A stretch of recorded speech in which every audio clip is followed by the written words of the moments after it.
noite, gente. Tudo bom? Eu sou o professor Vinícius, coordenador do Med Smart Ângulo. Esse é o Ângulo Londrinense, analisa as questões do Enem para você. Estamos aqui para mais uma noite de muito aprendizado. Ao meu lado, o professor Aguinaldo Cooper, professor de História. Na sequência, professor Vanderlei Zambucci, famoso Zamba. E à minha esquerda, a professora Kátia, professora de Biologia. Hoje nós vamos trabalhar algumas questões de Ciências Humanas com o professor Aguinaldo e, na sequência, questões de Ciências da Natureza.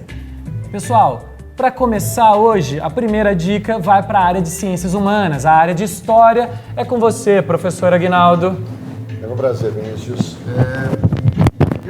Lembrando, pessoal, se vocês quiserem comunicar conosco, nós temos o canal de comunicação pelo WhatsApp. O número vai aparecer aí na tela para vocês daqui a pouco. Acompanha lá. Se quiser, fiquem à vontade. Tá aí o número na tela. Mande sua pergunta, faça a pergunta. Os professores estão à disposição de vocês para essa comunicação, tá? Vai lá, Aguinaldo, é com você. Como eu estava dizendo, Vinícius, o importante é basicamente o aluno se apegar, no caso das ciências humanas, ao enunciado. O enunciado, ele vai te instruir para as respostas. Portanto, é o que eu estava falando antes de Vinícius, colocar essas informações que é fundamental que você saiba fazer a prova.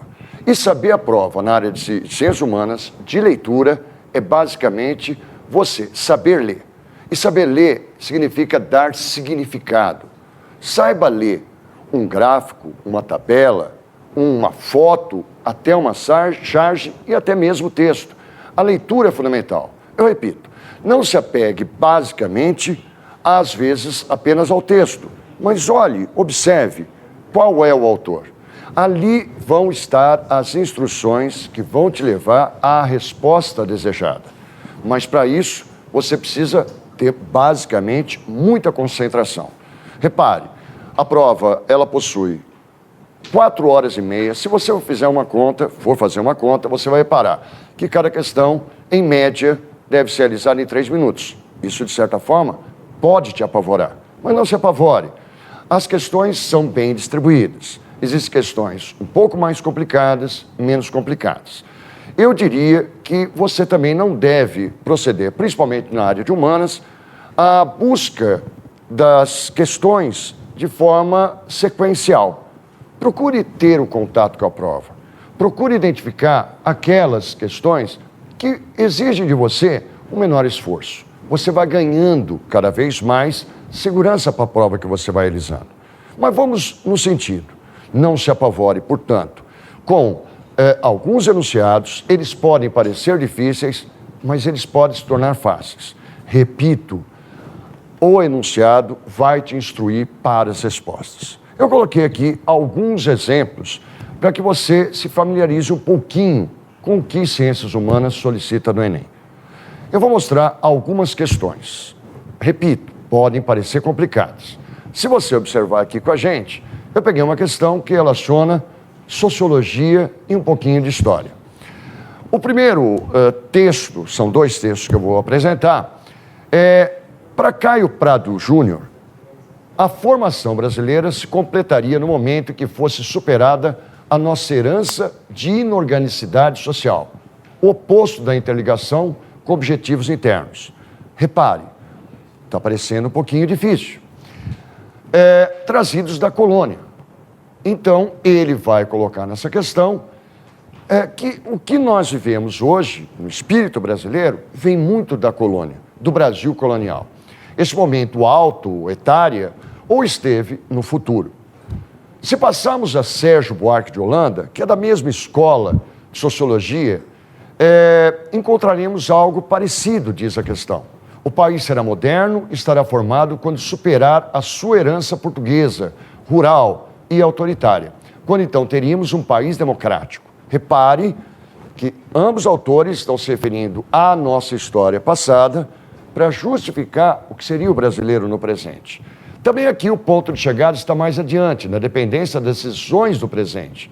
Celso Furtado, o outro autor da Escola de Sociologia, por seu turno, dirá que a nação não se completa enquanto as alavancas do comando, principalmente no econômico, não passarem para dentro do país. Como para os outros dois, a conclusão do processo encontra-se no futuro, que agora parece remoto. Você reparou nesse texto? Esse texto, bem claro, reúne 3 grandes autores, não só da história, mas da sociologia do Brasil. Mas eles estão colocando para nós que o brasileiro é o que é pela sua herança de passado. Agora observe esse outro. Eu vou voltar um pouquinho para mostrar para vocês que um outro texto, ao invés de ficar lendo, eu vou interpretar, apresenta a figura de Florestan Fernandes. Florestan Fernandes é um grande crítico e acredita que a história do Brasil de subdesenvolvimento é uma história também marcada pelo passado, mas que existe a possibilidade de ser superada no seu passado. Perante a interpretação daquilo que eu falei de Florestan e desses autores, o texto apenas vai perguntar o seguinte, juntando os 2 textos. A análise, portanto, é feita a partir daquilo que instruiu a questão. Acerca das expectativas quanto à formação do Brasil, qual seria a sentença que sintetiza os pontos de vista apresentados nesse texto? Que o Brasil é um país que vai para frente? Repare, ele falou que o país tem heranças passadas. Brasil, a eterna esperança? Será que essa frase, Brasil, glória no passado, grandeza no presente? Brasil, terra bela, pátria grande? Brasil, gigante pela própria natureza. Se você observar, na verdade, eles falam que o Brasil do presente tem a sua herança vinda do passado, porém, na verdade, é um país a ser feito.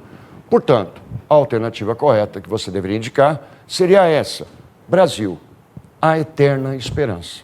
Simples assim, nada muito complexo.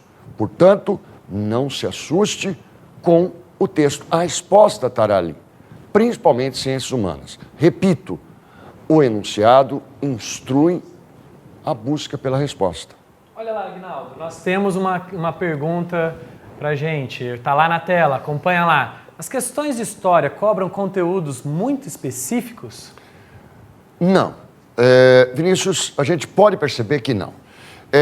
Nós temos alguns assuntos que aparecem um pouquinho mais. Por exemplo, em História Geral, seria muito interessante a gente se ater à Revolução Industrial e aos regimes totalitários. Ou seja, pensar no fascismo, no nazismo, mas tirando isso, é o que eu digo, mesmo assim, o enunciado vai te conduzir, se você se concentrar, à resposta desejada. No caso de História Brasil, amplia-se um pouquinho mais. A gente vai perceber que se coloca muita imagem, se refere geralmente às questões do Enem. Em caso de História Brasil, faz referência ao primeiro reinado, ao segundo reinado e principalmente à República Velha e à fase que a gente chama da ditadura militar, que vai de 64 a 85.